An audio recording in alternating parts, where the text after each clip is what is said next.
প্রিয় শিক্ষার্থী বন্ধুরা, কেমন আছো তোমরা? নিশ্চয় ভালো, তাই না? আজকে আমরা দেখো অনুশীলনী 2-2 এর 18 খ নাম্বার সমস্যাটা সমাধান করব। ঠিক আছে? আচ্ছা, প্রথমে আমরা প্রশ্নটা পড়ি। দেখো, প্রশ্ন ছিল কি 18 নম্বরে, নিচের অন্যয়গুলোকে তালিকা পদ্ধতিতে প্রকাশ করো। নিচের অন্যয়গুলো মানে কি অনেকগুলো আছে, তাই না? তার মধ্যে আমরা খ নাম্বার সমস্যাটা সমাধান করব।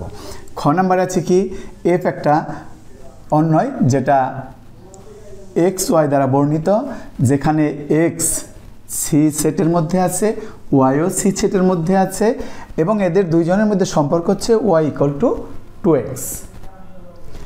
এখানে আবার সি এর বর্ণনা দিয়েছে, যেখানে সি ইকুয়াল টু -1 0 1 2 3। এইটার থেকে আমাদের এই সেটটা আছে হলো সেট গঠন পদ্ধতিতে, এই সেটটাকে আমাদের তালিকা পদ্ধতিতে প্রকাশ করতে হবে, তাই না? তাহলে শুরুতে একটা কথা বলে নেই, আমার যে এই চ্যানেলটা আছে না, এটা কিন্তু অবশ্যই তোমরা সাবস্ক্রাইব করবে, লাইক করবে, শেয়ার করবে। ঠিক আছে? এখন আমরা শুরু করি। তাহলে দেখো, প্রথমেই আমরা লিখব দেওয়া আছে,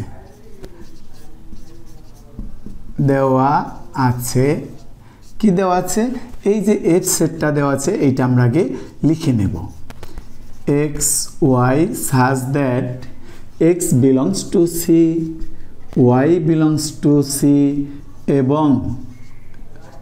এবং কি আছে ওয়াই ইকুয়াল টু 2x।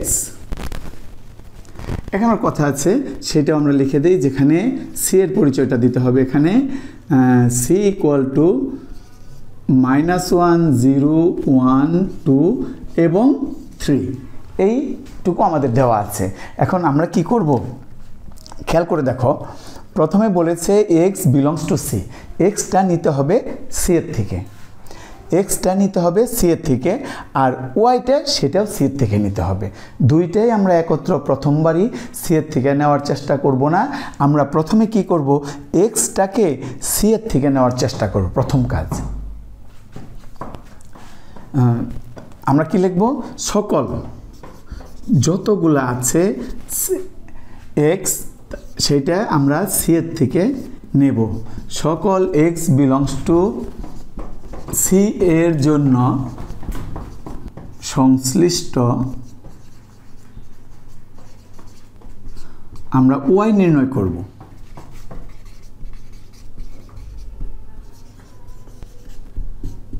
সংশ্লিষ্ট ওয়াই নির্ণয় করি, এর জন্য আমরা একটা ছক তৈরি করব। খেয়াল করে দেখো,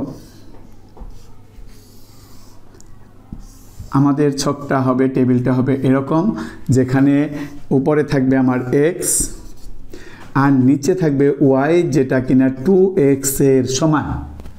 এটার মানে কি, এক্সকে ডাবল করলে পরে ওয়াইয়ের সমান হবে।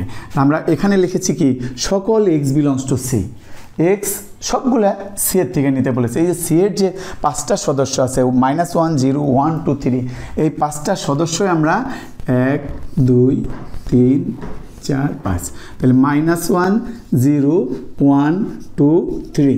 দেখো, এই ছকের মধ্যে আমরা কি করলাম? সকল এক্স সি এর থেকে নিলাম, -1 0 1 2 3, এগুলো সব সি এর থেকে নিয়েছি, তাই না? এখন আমরা যেটা করব সেটা হলো ওয়াইটা নির্ণয় করব। কি সম্পর্কে? 2x সম্পর্কে। তাহলে 2x হলে কি, এক্স এর ডবল। তাহলে এক্স এর ডবল যদি করি আমরা, তাহলে এখানে -2 হবে, 2 × 2, আর 0 ডবল করলে পরে 0ই হবে, 1 এর ডবল করলে 2 হবে, তারপরে 2 আছে এক্স, তাহলে 2 2 4 4 হবে, এখানে 3 আছে, 3 যদি এখানে বসে 3 2 6। দেখো, আমরা এই কয়েকটা মানের জন্য, এক্সের এই কয়েকটা মানের জন্য ওয়াইয়ের এই কয়েকটা মান পেয়েছি, কিন্তু আমাদের এখানে প্রশ্ন ছিল কি, এক্স বিলংস টু সি, এক্সটা সি এর থেকে আমরা নিয়েছি, এক্স বিলংস টু সি, তার মানে এক্সটা সি এর থেকে নিতে হবে, আমরা সেটা নিয়েছি। ওয়াইটাও সি এর থেকে নিতে হবে, আমরা সেটা এখনও নেইনি, আমরা জাস্ট এই সম্পর্ক থেকে ওয়াইয়ের মানটা বের করেছি।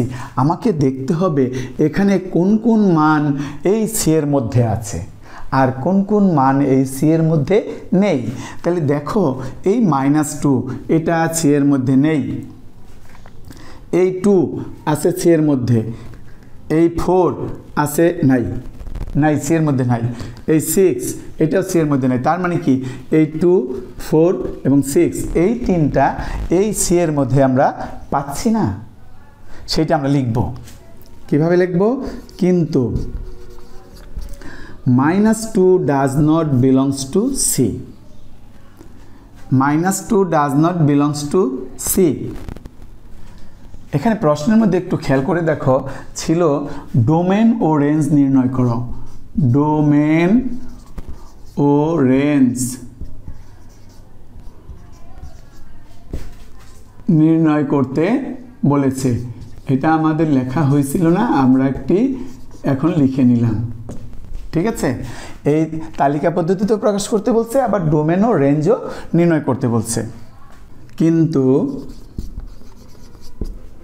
-2 does not belongs to C, এই -2টা সি এর মধ্যে নাই। আবার দেখো 4 এইটাও সি এর মধ্যে নাই, 4 does not belongs to C. 6 এটাও সি এর মধ্যে নাই, 6 does not belongs to C. তাহলে খেয়াল করে দেখো, এই তিনটা সদস্য সি এর মধ্যে পাওয়া যাচ্ছে না। তাহলে পরে আমি যে ক্রমজোড় তৈরি করব এক্স এবং ওয়াই দিয়ে, সেই ক্রমজোড়, যেমন এখানে এই ক্রমজোড়টা হবে কি -1 -2, এইটা একটা ক্রমজোড় হবে। এই ক্রমজোড়টা আমি কি এফ এর মধ্যে নিতে পারবো? কেন নিতে পারবো না? কেন নিতে পারবো না জানো? কারণ এই যে এই ক্রমজোড়ের -2 এইটা সি এর মধ্যে নাই। আমাদের দুইটাই বলছিল সি এর থেকে নিতে, সি এর থেকে নিতে। ঠিক আছে, তাহলে এই জন্য এইটাকে আমরা does not belongs two F লিখে দিই, কারণ এটা আমরা এফ এর মধ্যে নিতে পারবো না। ঠিক সেই রকম 2 এবং 4 যে ক্রমজোড়টা আছে, এটাও আমরা এফ এর মধ্যে নিতে পারবো না। 3 এবং 6 যে ক্রমজোড় আছে, এটাও আমরা এফ এর মধ্যে নিতে পারবো না। বুঝতে পেরেছ? এবার তাহলে নেব কোনটা? 0 0 1 2, 0 0 এবং 1 2। তাহলে সুতরাং এফ ইকুয়াল টু 0 0 একটা ক্রমজোড়, আর 1 2 আরেকটা ক্রমজোড়। এই দুইটা ক্রমজোড় নিয়েই আমাদের এই সেটটা তালিকা পদ্ধতিতে প্রকাশ করা হয়ে গেল। বুঝতে পেরেছ? এখন এই সেটের ডোমেন এবং রেঞ্জ নির্ণয় করতে হবে। এবার আমরা ডোমেন এবং রেঞ্জ নির্ণয় করব। ডোমেন এবং রেঞ্জ নির্ণয় করার জন্য আমাদেরকে দেখতে হবে এফ এর যে ক্রমজোড় দুইটা আছে, এদের প্রথম উপাদান কী কী আছে, তাদের সেটটা কী, আর দ্বিতীয় উপাদান কী কী আছে, তাদের সেটটা কী। তাহলে আমরা লিখব কিভাবে? দেখো, এফ এর ক্রমজোড় গুলোর